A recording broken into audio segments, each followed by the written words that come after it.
The matchup of the year, the event of the decade. The race between the tortoise and the hare takes place February 1st during the fourth quarter. Vote on Twitter using hashtag Team Tortoise or hashtag Team Hare with hashtag contest, and you could win your own Mercedes-Benz Big Race viewing party. Visit BigRace.com for complete rules. ESPN Radio. This is the Thundering Herd Podcast. Oh, Patriots are cheating. Patriots are cheating. Go look at Pete Carroll the last 6 years. NCAA violations. Seahawks dinged twice for Adderall use. Dinged twice for too much contact at practice. Led the NFL in penalties last 2 years. Penalties are doing illegal things. Let's be honest, Belichick and Pete Carroll have just figured it out. If the punishment's not severe, be aggressive. The NFL or any business really determines how much cheating is going to take place in a workplace by their punishment. If deflating balls get you to the Super Bowl and you lose a 6th-round pick, deflate away. Well, it's illegal. So is fighting in hockey. But people do it because it's only a 5-minute penalty. If Adderall used for Seattle gets you to a Super Bowl, then cheat away. Holding's cheating. You all speed to work. That's illegal. But first of all, you almost never see a cop on the road outside of a holiday. And secondly, unless it's a school zone, well, what's the punishment? We all do it. We all make these decisions all the time. And when you get into male-driven businesses that pay a lot of money, like finance and sports, that's why guys in baseball took HGH for years and years. What was the punishment? I'm going to get a $15 million contract or more per year, and the punishment is I get a 2-week vacation in the middle of the season. I was tired anyway.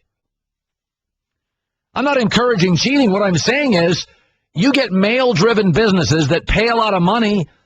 Let me ask you, why do people cheat on their taxes? Did you really go and talk about business on that lunch? Because you almost never get hit by the audit. And what do they make you do? Little penalty? Pay back the money you didn't? Little penalty?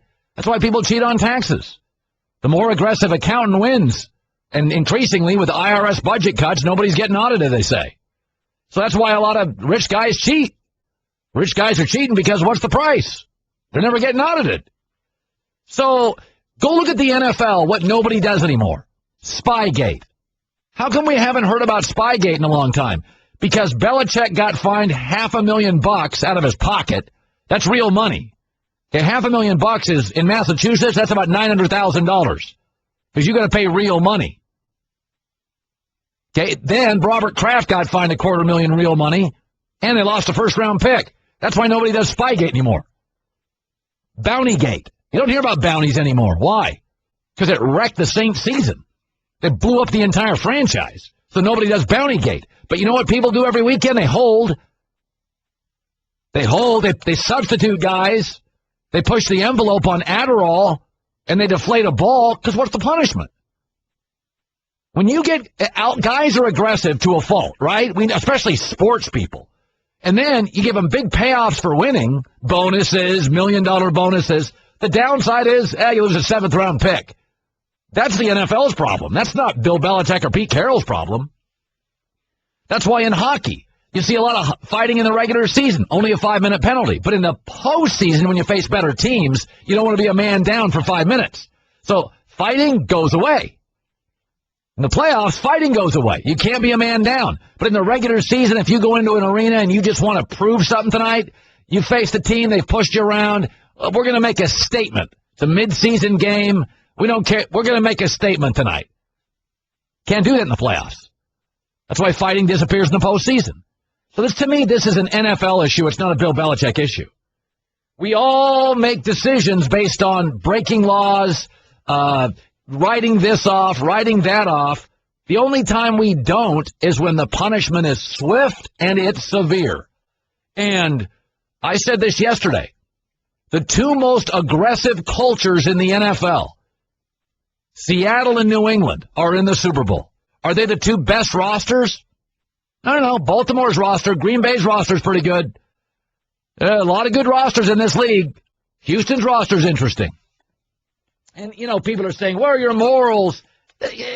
we're not talking the poor here. They're not taking money from the poor. Nobody's going to prison here. Okay? And I said this years ago about HGH. First of all, I don't think HGH, we're just not educated on it. I think if I could take a doctor-supervised level of HGH, I would take it every year. I'd have no problem taking it. I don't think it's this mechanism toward death. But baseball for decades didn't care. So they were rewarding the guys who took it. So your body felt better, you recovered faster, you made more money, and the knock was, well, you're cheating. Well, everybody else was. What's the penalty? My kids wouldn't think less of me. Dad took HGH once, year 9 of 16 years in the bigs. So I'm going to get all these moralistic emails today. You're advocating cheating. No, I'm saying when you get into a business like finance or sports with billions of dollars at stake, and you're not going to punish people on Wall Street or on Main Street in the NFL, shock.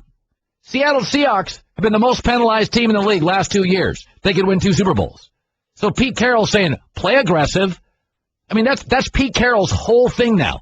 Play hyper-aggressive on defense, grab everybody. They're not going to call every one of them. So Pete Carroll's theory is do a bunch of illegal stuff. They're not going to blow a whistle on every play. That's what Jerry Sloan did with the Utah Jazz for years.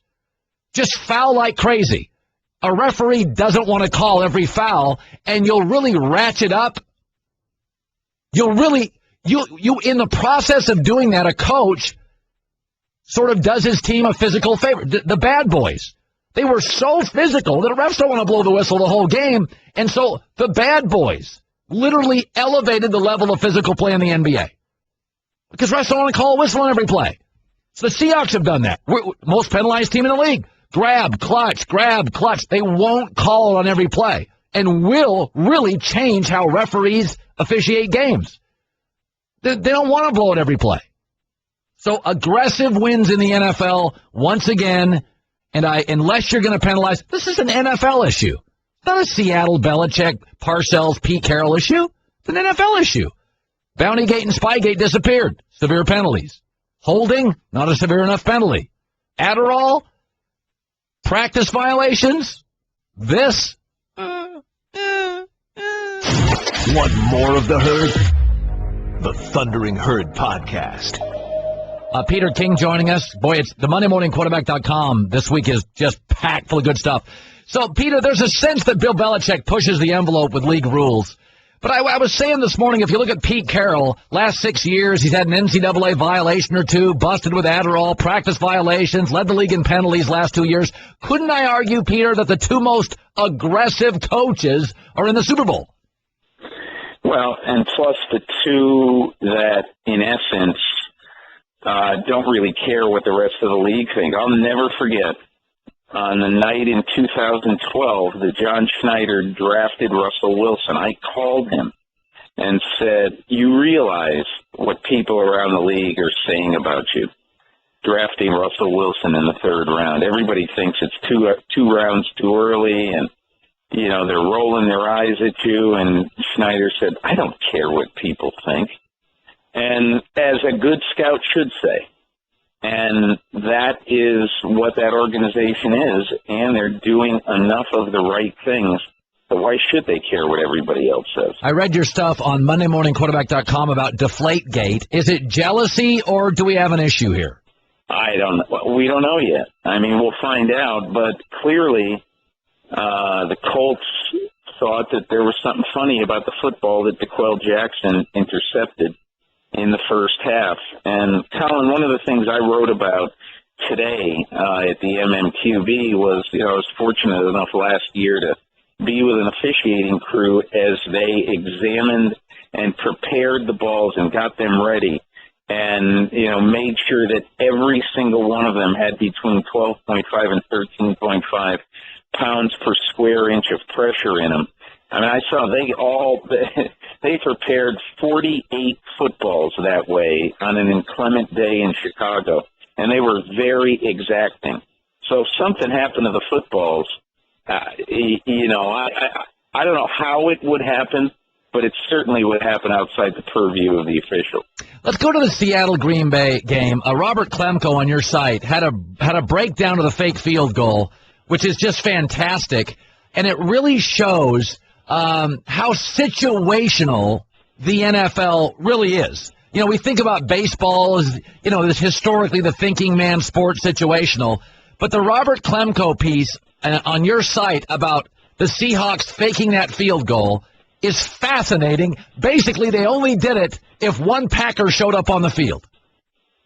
Yeah, exactly. And you know, not only that, I think it was not only that sort of detail on that, but I thought what was really great about the story is that when you think about it right now, think about the players involved in that and involved in the onside kick. Yes. Okay? Every single one of them, every one of them was basically a free agent off the street. They got Steven Hauschka, the kicker, on the onside kick after Denver waived him.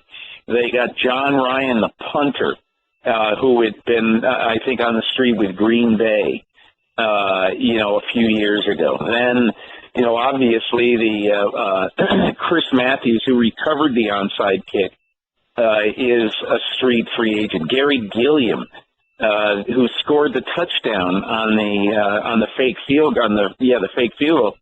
He's an undrafted free agent. Those four players who had massive roles in one of the biggest surprise games that any of us have ever seen, all of them are John Schneider finds, and all of them are basically on the street. Anybody could have had them. The Seahawks had them, and they used them to win the NFC Championship game. We know the way it is with coaches in this league. When you get an Aaron Rodgers, if you get an Elway, eventually you got to win titles. Mike McCarthy now, once again with Aaron Rodgers, doesn't win the big one. They've had one great playoff run.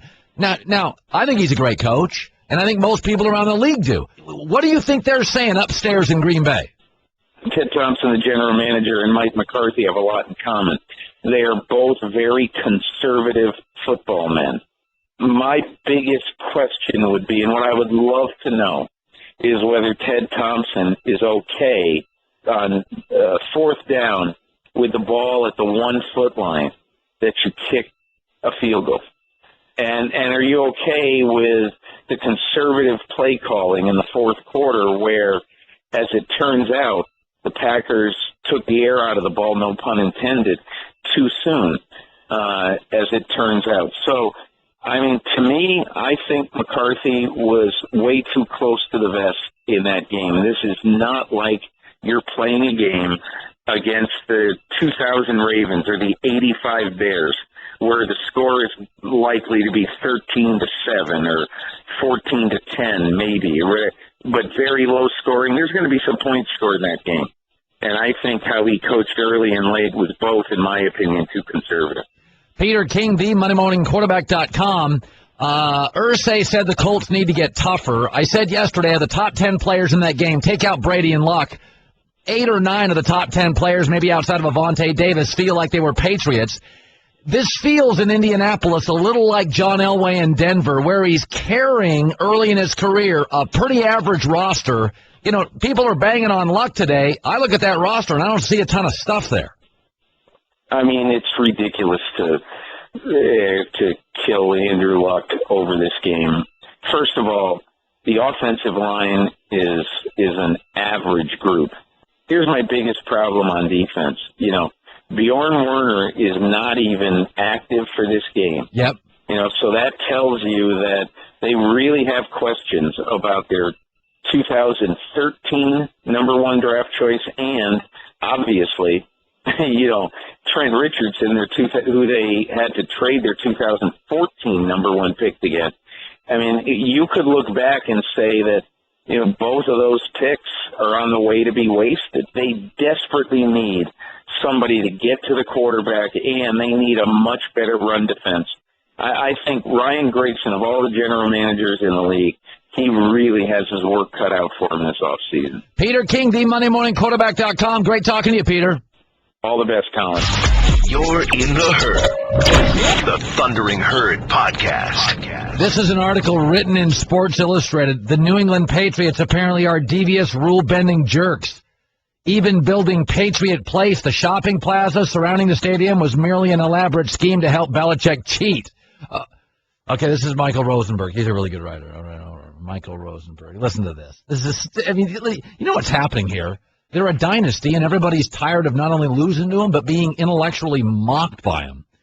So it says here, here's the knocks people are saying about the Patriots. Patriot staffers who supply the visiting team with towels eavesdrop and report back findings to the home team. By the way, they're employees of the Patriots. Yeah, of course. Head coach Bill Belichick didn't follow the unwritten rule. Oh, this will be good. So it's one of these baseball. So Belichick is being called a cheater because he didn't follow a rule that's not actually written down. Belichick doesn't follow the unwritten rule to run by his ineligible formations with the league office before running them last Saturday. He instead ran it by an NFL ref, Bill Vinovich, before the game in hopes to confuse and intimidate the official. Well, it's not a rule. You don't have to do that. So the first one is the towel boys eavesdrop like they know what they're doing. The second one is he didn't follow an unwritten rule. Here's the third one. Oh, this is the best of all. The large monitor outside CBS Scene restaurant in Patriot Place only visible to the Patriot sideline, which gives Belichick and the Patriots the advantage of being able to see replays. Well, yeah, except for the fact there's monitors in coaching booths, and teams have a person assigned to watch the replays to call the field. So everybody's taken care of. They just have an extra monitor. He has to be sarcastic in this article. Rosenberg's too smart. This has to be sarcasm. Read this article. Is it being sarcastic? So he didn't follow an unwritten rule. The towel boys eavesdrop, and they can see a monitor from the restaurant the other team can't. Remember the story Barry Switzer once told us about BYU? I asked him one time, who cheated worse than anybody? And Barry Switzer said BYU. He said they'd eavesdrop on your headphones. He goes, we found BYU eavesdropping. We never found another team eavesdropping. BYU, Provo, Utah. He goes, those guys cheated worse than anybody ever. Remember that? That was like 5-6 years ago on this show. Could have been 10 years ago. I mean, here's another thing. In baseball, don't you, based on if your team can run or not, in baseball, keep the grass high, keep the grass low? Don't you basically build a team in Fenway Park that plays to your stadium? I mean, if you have short porches, like at Yankee Stadium, they've got the short porch, so historically you want power hitters. Especially that right field short porch, you want left-handed Mark Teixeira pull hitters. You're basically collecting players who play well to your park. It's a huge advantage. So, Green Bay, here's the thing about being fair in sports. Is it really fair for a warm weather team to play in Green Bay in November? You can't worry about even and fair. It doesn't exist. Even in socialism, there are classes. Like college sports, you can try to limit scholarships, but great players would rather go to Kentucky than would go to Belmont. If you go look at college football's top 20 today, it looks a lot like the top 20 in 1955. There's a few Oregons and TCUs, but it's a lot of Ohio States and Alabamas, and it's the same schools, Oklahoma. I'm also getting this. The guy got really mad at me. He said, Colin, I can't believe what you're teaching your son, that it's all about cheating. It's not about cheating. What I would tell my son in sports is, and I tell my son and my daughter this now, be aggressive, take some chances, use your body to your advantage, push everything to the limit. That's what Bill Belichick is doing. He doesn't follow the unwritten rule to call the league office. Instead, Bill's like, well, it's not a rule. I'm going to go down and talk to the official face-to-face and buddy up to him. By the way, you don't think coaches sugarcoat refs during basketball games? Have you ever seen Krzyzewski buddies up to the refs? They're just buying a call later in games. You've seen how officials work. Popovich is a master at it. He's like, hey, how's Judy? Dick! They're laughing the entire game. He's oh, Dick, it's all psychology on the sidelines. Phil Jackson does that. For years, Phil Jackson did that. They poke and prod the refs. How's the family? Oh, Dick, I've known you. You're the best in the league. How can you call that? It's all manipulation of the refs. I'm not cheating. It's just the game. It's just the way it is. It's sports. Dan, you're in the herd. Go ahead. Hey, Colin, love the show. Making a long drive to Orlando. I was going to let you know that I played some ball in my life, played a little bit of minor league baseball. They do it in baseball all the time. They'll drench the batter's box for a sinker baller. They'll somehow fix the holes for the home team, but they won't fix the holes for the away team. If it starts to rain, they won't call the game if the home team's up, but they'll start delaying the game if the away team's got the advantage. They're going to do everything they can to get the upper hand. Yeah, and I just think when you go on the road, I mean, look at the Green Bay Packers, how good they were at home this year and how average they were on the road. They probably have sightline advantages. They like the way the technology works. When you go on the road, the Seattle Seahawks are not going to make it easy for you. They're not going to make it easy. They're not. They'd rather you stay in a longer drive from the hotel, and everybody in that hotel is a Seahawk fan. You start whispering something and somebody hears it, Seahawks office will get a call. That's the reality of it. I mean, dome teams are always better at home. I mean, think about that. New Orleans has always been great at home, struggled on the road. Atlanta, kind of a finesse team, not good on the road, not good in cold weather. You sit around in sports, nothing's even in sports. Leagues try to mandate it. Nothing's even, especially in college sports. In youth sports, it's a mess. You know, some are well-funded, some have no funds. But, you know, I mean, I think if you look at the 5 teams in the NFL today, let's say now, who are the 5 best teams today in the NFL? Let's put New England, Seattle, either one, number 1, 2. Then I would say Green Bay 3, Baltimore 4, Dallas 5. That's about the 5 best teams in the league. And all those games, New England, Baltimore came down to a play. Dallas, Green Bay came down to the Des Bryant catch, no catch. I mean, it's inches, not feet. You're trying to get every advantage you can. I think it's okay. I really do. Putting style in black T-shirts. It's Colin Cowherd, the Thundering Herd Podcast. Geico presents Strange Saving Stories. Astronomers detected an interstellar transmission. It stated, Geico, 15 minutes could save you 15% or more. The implications were staggering. Was the cosmos telling us we could all save hundreds on car insurance with Geico? Or did their radar merely pick up a signal from the nearby Rufus and Clyde's morning show? We may never know. Geico. 15 minutes could save you 15% or more on car insurance. ESPN Radio. This is the Thundering Herd Podcast. When a story comes out, I tend to be, in some instances, when it's one of those multi-layered stories and, quote, somebody was attacked, I'm always like, really? Remember when Dan Rather, CBS Evening News at the time, was reportedly attacked on a New York City sidewalk? Nobody saw it. And REM wrote a song about it because Dan Rather's story was he came in with a black eye to work or something. And Dan Rather's story was, I was attacked on a New York City sidewalk. I mean, nobody saw it. It's Dan Rather. He was like a, legendary anchor. Nobody saw it in New York City on a sidewalk. And what was the REM song? Something about Kennedy? What's the number, Kennedy? If you look that up, what's the frequency, Kennedy? That's what Dan Rather said to the person. Kenneth, what's the frequency, Kenneth? That was Dan Rather's alibi, and nobody really bought that. Something happened, angry boyfriend, nobody really bought that. I don't know what happened, but it was. So over the weekend, a PGA golfer from Australia, Robert Allenby, has this story, and it's, all the networks are all over it. He just got smoked. He's got bruises all over his face, but I started reading the story, and I'm like, what? Basically he says, I kind of blacked out, don't know what happened, and woke up and I was in the trunk of a car and somebody's throwing me around and I'm all beat up. Allenby said he doesn't remember everything that happened after dinner at a wine bar on Friday night after missing the cut in the Sony Open. He said he has no recollection of what happened until he was shoved out of a car, then kicked and prodded by homeless people. Why did he put the pictures of him getting smoked on Facebook? What would be the point of that? Like, why would you advertise what happened? Like, who are you trying to sell that you got beat up? There was a homeless lady apparently in Honolulu where he was at.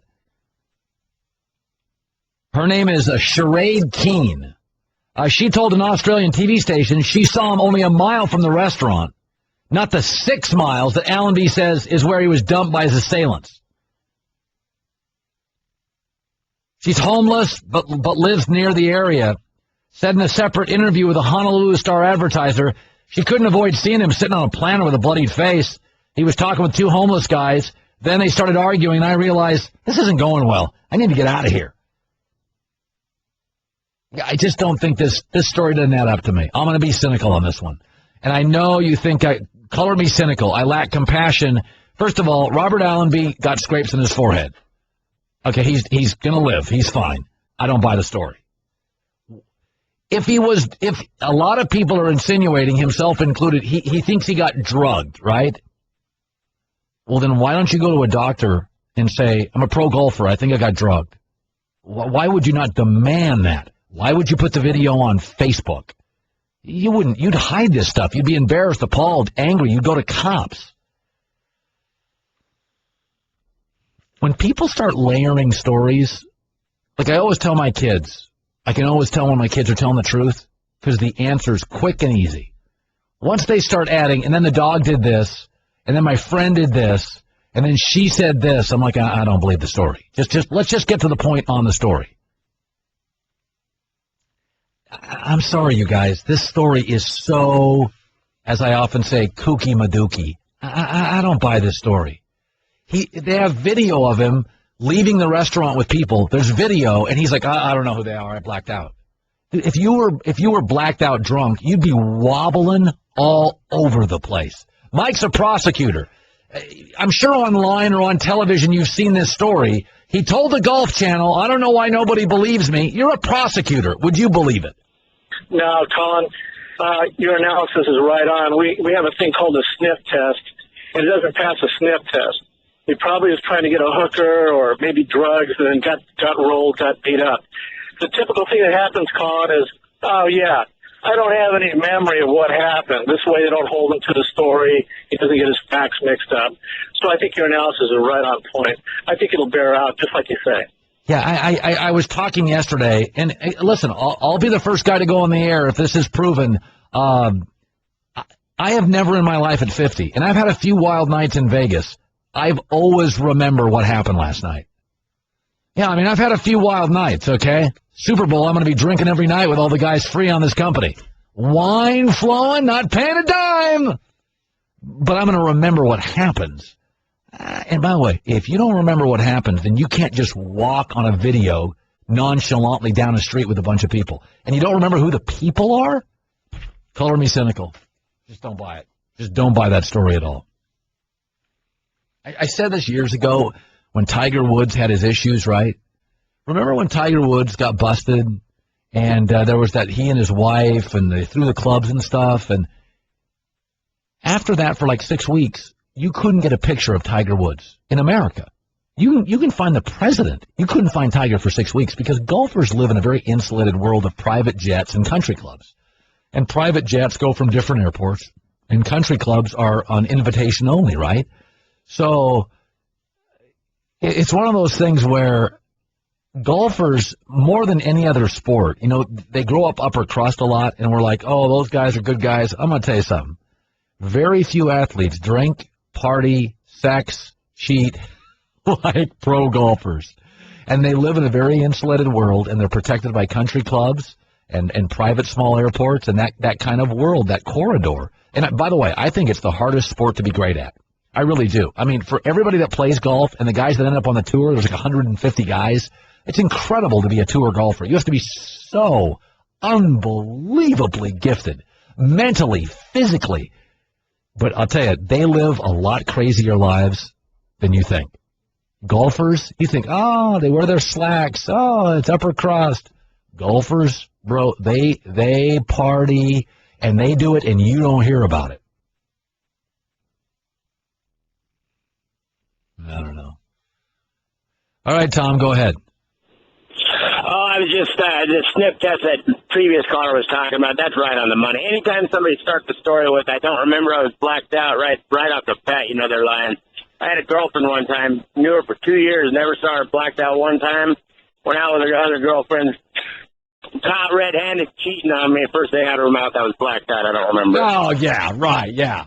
Yeah, the girl who cheats on you. Yeah, I don't remember what happened. Yeah, you do. His name was Kyle. John, you're in the herd. Go ahead. Hey, Colin. First, I want to say that I do agree with you that the sniff test is suspect in this case. But secondarily to that, Hawaii does have a bit of a reputation. I was formerly in the Navy, so they do have a little bit of a reputation associated with kind of being, a little racially charged towards, lighter complexions down there. That aside, with our society kind of having this sort of movement against sexual assault when people drink too much, and I'm just saying that, he's using a lot of similar alibis that is, heard at fraternity parties in this sort of different situation. I'm just curious, would you be so quick to dismiss if, Alan, you were a female and you were out in this situation and got drugged and then beat up or assaulted? Well, no, Thanks for listening to my call. Yeah, no, because women don't often, they're not in, like people said this about domestic violence. Well, how come Hope Solo doesn't get as much criticism as Ray Rice? And I always said, because prisons are filled with aggressive men. Yes, occasionally women do that. But men overwhelmingly rape, assault, burglarize. So men have to be monitored more, and they have a history of doing it more. And we all know that men are physically stronger than women of their size, and almost always. A 15-year-old boy, if he's athletic, is stronger than most women will ever be in their entire lives. They can be 35, 40. So, yes, we tend to lean toward a little more compassion toward women than men, because historically men are the rapists and the burglars and the thieves and doing the violent crime. So I tend to believe women in situations like this more than guys who go through stories like this. That's not to say it couldn't have happened, but, all genders and Colin, you tend to be a little easier sometimes on the African-American athlete. Yeah, he's less privileged. He's had to deal with things other people haven't. Yes, I can sometimes lean that way. I would acknowledge that. You're in the herd. The Thundering Herd Podcast. Hey, listen to this one. Your opening rant on New England cheating makes me embarrassed to have recommended you as somebody I almost always agree with, says Chris in Leesburg, Virginia. If an NBA team were able to slightly increase the diameter of their team's hoop, or if a golfer that could magnetically find the bottom of a cup, that would be okay, so as long as they get away with it? No, it wouldn't. You didn't ask me. You asked an answer. You didn't ask me a question, Chris. Golf is a gentleman's sport. You don't cheat. Basketball, there's one ball, everybody shoots with it. But in football, every quarterback likes their ball differently. There was an NFL player, I'm not going to mention his name because I don't want to embarrass him, but there was an NFL quarterback during this breast cancer awareness pink campaign that didn't want to throw the ball with the pink logo on it. He wasn't anti-breast awareness. The logo was slippery, and he didn't like how the ball felt as a quarterback, but he didn't want to be politically incorrect. So there was one quarterback in this league that didn't want to throw that ball with that logo and refused to throw it, but he didn't want it to be negative press like he was Mr. Anti-Breast Awareness. He's a top quarterback in this league. The NBA is different. Golf is different.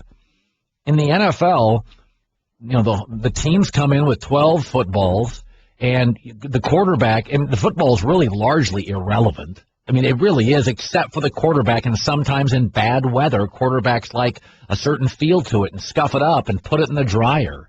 So it's a different sensibility. Every sport is different. NASCAR historically has had a lot of gray areas that they allow you to push the envelope. Golf has no gray areas.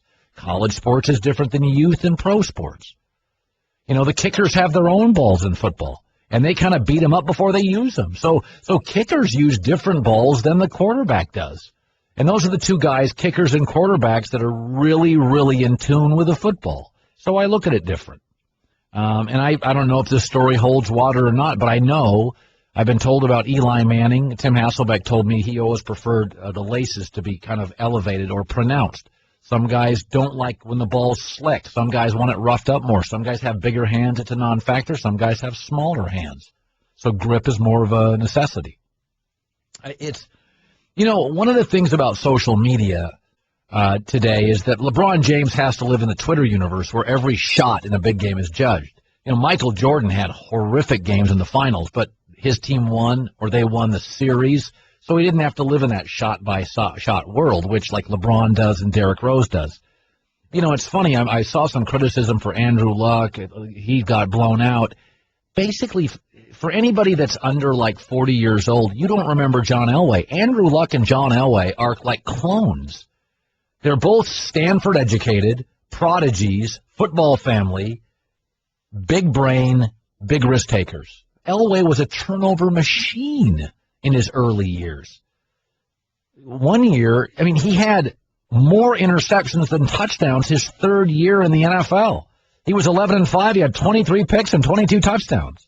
Later, he had 17 touchdowns, 19 picks. One year, he had 15-14, 18-18, 13-12.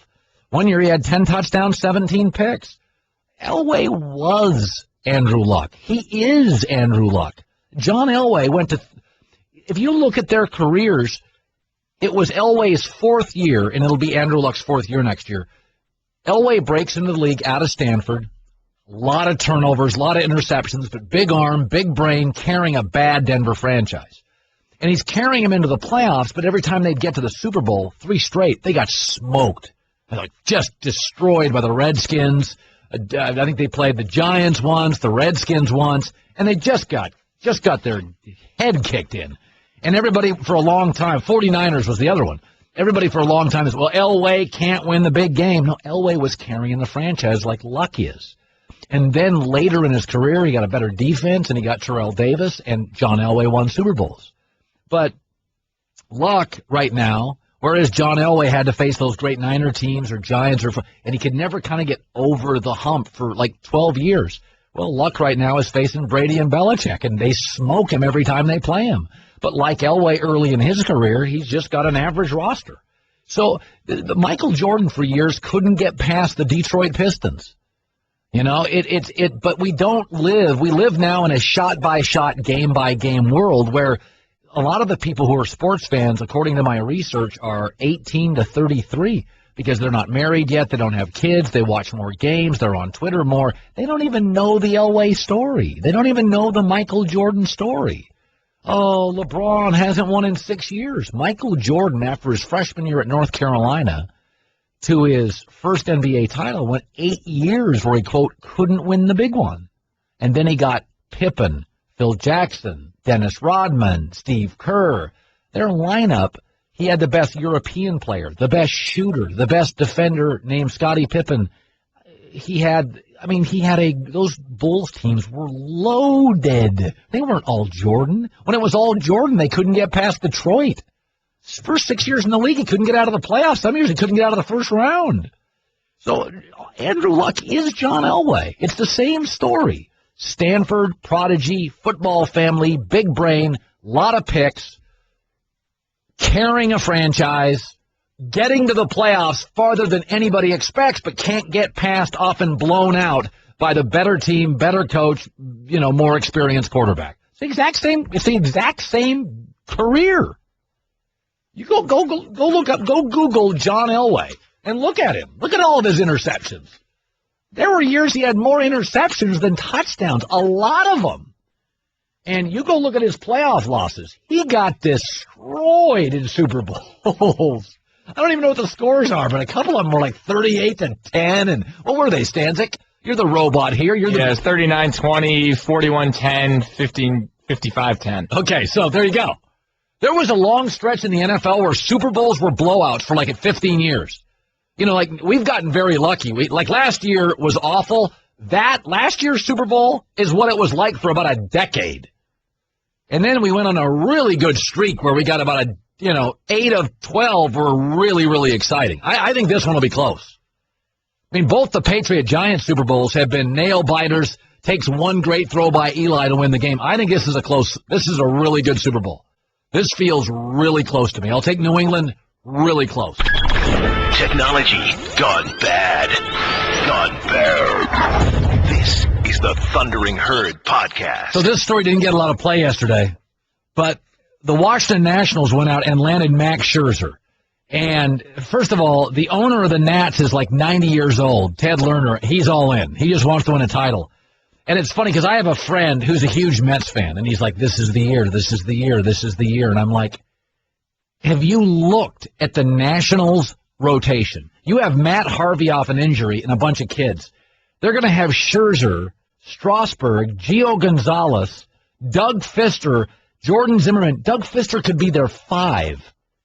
He had a 2.4 ERA, walks nobody, struck out 100. He'll be their 5.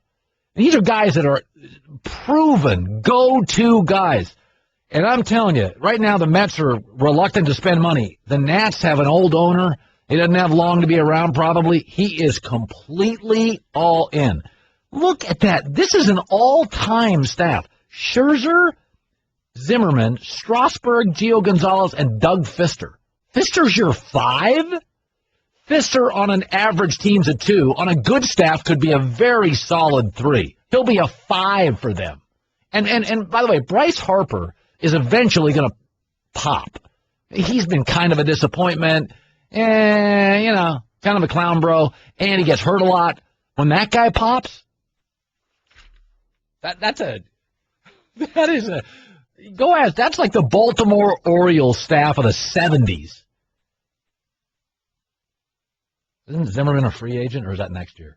God, that staff's incredible. Strasburg's interesting because he strikes out a ton of people. He's a little bit like Nolan Ryan.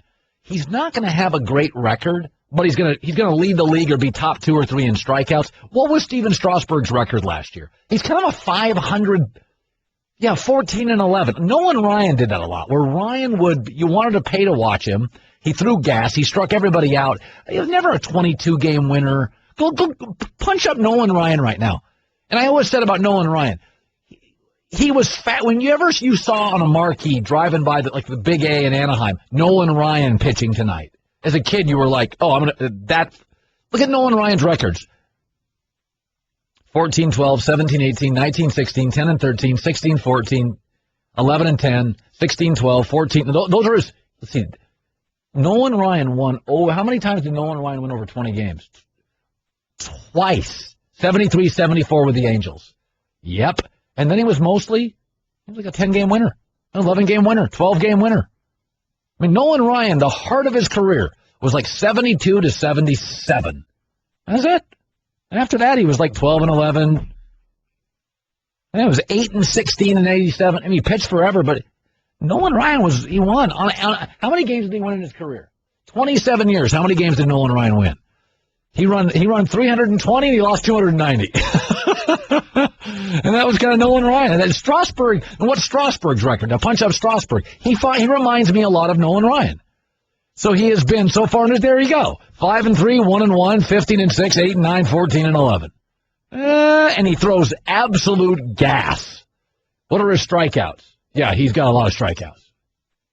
Yeah, he's got 746 strikeouts and 160 walks. So that's where he's at. But the Nat staff is just flamethrowers and big talents. ESPN Radio, presented by Progressive Insurance. Comparing rates help you save. That's Progressive. Call or click today.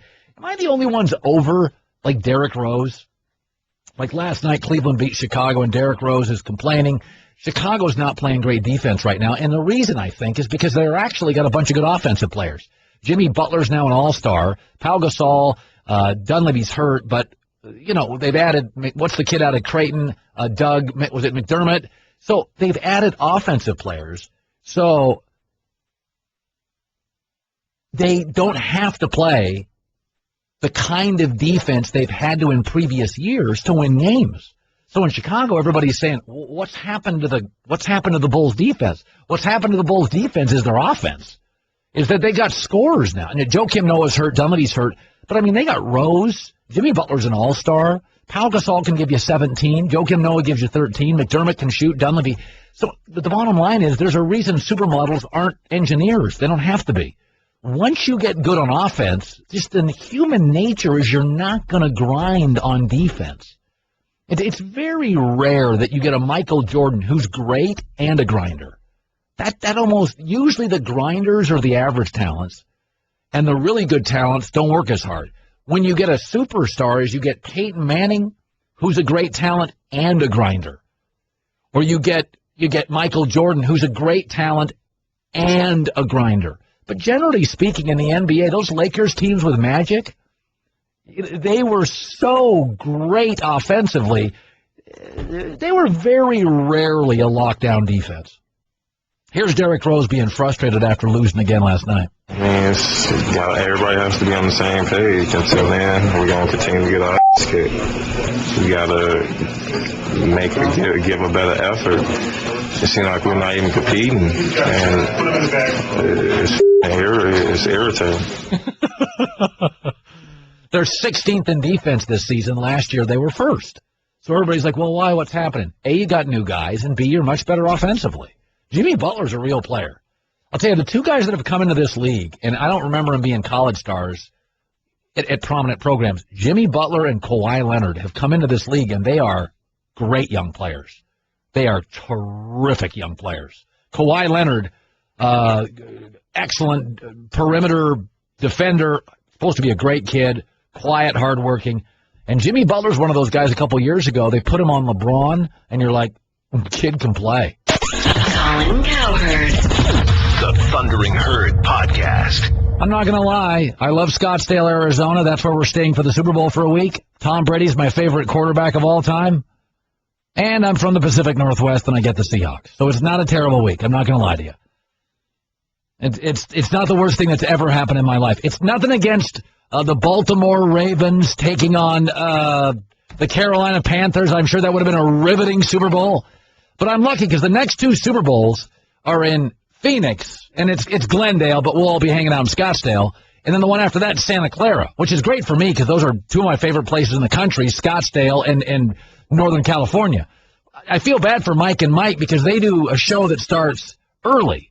So the Santa Clara Super Bowl, Mike and Michael have to get up at 2:30 in the morning. This year, I think they have to get up at like 3:30 in the morning. Or no, like 3. So these West Coast Super Bowls, they're great for Uncle Ronaldo. I love these things. But I feel bad for the guys in front of me, Mike and Mike. What are they going to do at Santa Clara? Are they going to go to bed? No, I mean, seriously. They have to get up at 2 in the morning and then go on at 3. They should just let us that year do the morning show. They could do the show after us or stagger it. That's a bad break for them. But I have no interest in hosting Super Bowls in Pittsburgh, so I'm all for it. We were talking after the Seattle-Green Bay game that I didn't think it was a great game. It had 7 turnovers. It was raining and sloppy, and I just thought it was a great last, 10, 12 minutes. It was the great last, 10 minutes of real time, maybe 7 minutes of real time, and about 2 minutes on the clock. I mean, it was bang, bang, bang, bang, bang, great play. It was a blizzard. I don't think it was nearly as good as the USC-Texas game I saw for the national championship, which was unbelievable from the first drive. That game was the best game. I'll tell you, I thought the Super Bowl with New England and the Giants, that was a great Super Bowl. I thought the Baltimore-San Francisco, even though it was the blackout in New Orleans, I thought that was a great game. That was a wild game. Seattle-Green Bay was not a great game. It was a great finish. It was the movie Usual Suspects or Sixth Sense. It was just such an overpowering end that everybody's like, that was amazing. That was amazing from about the 3-minute mark in the game on. And I said this yesterday that my stepson and I were watching it. He turned the TV off after the Packers intercepted it. He thought the game was over. There's been a lot of people who keep asking the question. There's a young guy for Green Bay, 26-year-old kid, intercepted the ball. Morgan, is it Burnett, intercepts the ball. And everybody's like, why did he go down? Well, I went back and I looked at the tape. Because in the moment, I thought he went down because, 6 minutes left, you lead 19-7. Game over. I had no problem him going down. But what nobody has mentioned, I don't think anybody's mentioned this, if you go back and look at the tape, who's the veteran? Julius Peppers. And Peppers is a legendarily respected player in the league, physical monster. He signals to Morgan, get down, kid. So if you got a 30-year-old all-pro veteran star player who made the big play against Dallas the week before, it's probably a dominating physical, emotional, vocal presence in practice, you intercept the ball as a 26-year-old kid, a second-tier player, and Julius Peppers looks at you for Green Bay and signals, get down. You're going to go down. you're going to go down. You're going to listen to the veteran guy. So if you look at the tape of Julius Peppers of Green Bay, he signals. You can see it. It's in the upper right-hand corner. He signals, get down, kid. Get down. So that's why that young player for the Packers did that. And yes, he had running room, and I totally get it, but that's why he did it. Well, he's one of our favorite guys in the NFL, and we've said this for years. He's an intimidator. He pushes the envelope. He's smart. He's interesting. And he made a couple of unbelievable plays. That interception early for the Seahawks. Richard Sherman, their corner, is joining us in the herd. First of all, Richard, how do you feel? How's your arm feel today? Feels all right. How many? All right, not too bad. How many practices will you have before the Super Bowl? 10, 12?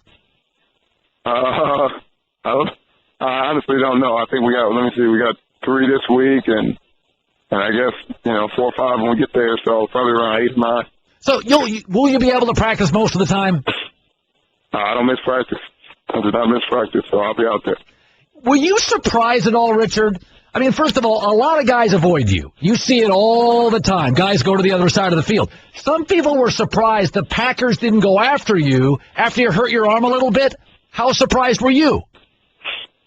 I was a little surprised, but I couldn't really blame him. I had a pick in the game early on, and I hadn't really given up a catch in the game, so I wouldn't have, it wasn't like I was playing an awful game. But I think people, there's a lot of armchair coaches and people who feel like they know everything, but when you get out there, decisions are made on the fly really fast, high intensity, a lot of things going on. So, they made the best decisions for their team, and they were winning the ball game. So, you can't really blame them. I saw you on the sideline throughout the game getting in guys' faces saying, hey, we're down 16-0. You were very, very vocal on the sidelines when you were trailing. Was there a point late that you gave up hope? No, I never gave up hope. As long as we had time, we fight to the last second. Pete always emphasizes finishing, and we finished it better than any team in ball. So we knew we'd make a run at some point. We just knew we couldn't give up many points, as a defense. Before then, we had to give ourselves a chance to be competitive. So we didn't want to let the score get out of hand. There was the onside kick. There was the fake field goal. There was the 2-point conversion.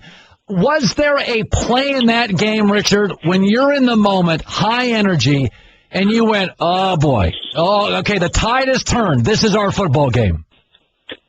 Yeah, when Marshawn caught that pass out of the backfield, that was when I think our entire team kind of felt like this is going to go our way. Yeah. Does it bother you that Aaron Rodgers said they were the better team on the field? No, it doesn't bother me at all.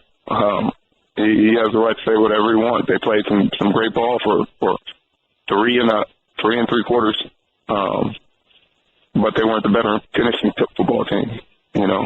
Championships are about finishing, and we were the better finishing football team. They did play a great 3/4 of football, but if you don't finish, then it's all null and void. When the game was over, and you have been known to be loud and eccentric and fun after games, when that game was over, the last second of that game, did you look at Packer players? How did they react? I really just walked over and shook hands. Some of them walked to the locker room. Some of them stayed and shook hands, but they looked shocked. But you couldn't blame them. It was a rally. It was a flurry of things happening. For most of the game, they felt the comfort of knowledge that they were going to the Super Bowl, and to have that snatched from underneath you would shock anyone. So, you can understand what they were going through. I've never liked to say the word choke. I don't think it's fair to say athletes choke. I think some guys can get tight. Did you sense that they got tight late, or did they choke? Did you sense it? I really didn't. And it's not. We weren't really focused on them. Honestly, we were too focused on trying to do our jobs as effectively as possible to give ourselves the best chance to win the football game. We played as good a football as you can play the last 3.5 minutes. And that allowed us to put ourselves in position to win the game. You know, they still took the game to overtime, and we still went to overtime with them. So I don't think anybody choked. I think it was a game between two great teams, and we pulled it out. You are somebody that the media seeks out after games. You like to talk, and they like you to talk. Marshawn Lynch does not. Is the media, in your opinion, hounding him? Should he talk? What's your takeaway on Marshawn and the media? I don't think he should talk. I don't think anybody should be forced to do anything that they're not comfortable with just because of how they play the game. If he wasn't a great player, if he was a practice squad player, you know, a bench rider, would anybody want to talk to him? Would anybody want to hear him? That's the question I ask. You don't see owners and people like that being forced to talk, general managers, things like that. A lot of those people, you know, aren't as comfortable in front of a camera either. And there's for good reason. You know, some people, it's just not in them to be vocal and to be outspoken. Some people are recluse and better off by themselves and to themselves. And Marshawn's one of those people. He lets his game speak volumes for him. And if that's not saying enough, then you know, maybe you guys need to change the channel or look for someone else. You know, everybody always says teams are close, and we all know that all pro teams are not close. Like, take Russell Wilson. Very spiritual, very quiet. You are outspoken, funny, endorsements. You are a big personality. Are you close to Russell Wilson? I would say I'm pretty close to him. You know, we have conversations every day. I would say I'm pretty close to everyone on our team, honestly. I mean, there's not anyone, you know, I wouldn't welcome into my home or you know, help out if they need help at any time. I think we're more of a college team in that respect, honestly, because we have forged some very close bonds and some relationships, and I think through adversity we've become a much closer unit. We have an enormous amount of respect for one another, and we also appreciate one another. We appreciate everything our other guys do, you know, to sacrifice to help us win, and they appreciate us. So it's really a family here in Seattle. We really genuinely appreciate one another. You faced Tom Brady before. You got in his kitchen a little bit after the game. He said, I didn't hear what Richard Sherman said. Do you think he'll go after you? I don't know. I guess we'll see in a couple of weeks. You know, that's the fun thing about football is, you know, it always gets to happen. Who's going to guard Gronk? I don't know. I mean, I guess whoever's assigned to guard him. You know, different coverages, different people. But you know, somebody will guard him. Yeah. What have you looked at film yet? Are you guys even on that process yet, Richard? We start that process right after their game. So we're on to the process. We understand what they like to do and the way their offense operates, and we'll be prepared. Do you ever wish people would throw at you more? I mean, it's great to be all-pro. It's great to be amazing. It's great to be compared to Deion Sanders. But do you ever just wish you got a little more action to your side? Well, I mean, I'd always welcome more action, more footballs coming my way. But, you know, I guess you get respect for a reason. And right now I think they said I have the most picks since the merger in the first 4 years. So I can understand why people won't come my way. But, you know, I just play the game and let it come my way. All right, Richard Sherman, Seahawks quarterback. It is, they say, pretty much a pick-em in the Super Bowl with New England. Appreciate you coming on the show, man. Thank you very much. Thanks for having me. You bet. Check out The Herd with Colin Cowherd weekdays from 10 a.m. to 1 p.m. Eastern on ESPN Radio, ESPNradio.com, and on ESPNU. The Thundering Herd Podcast.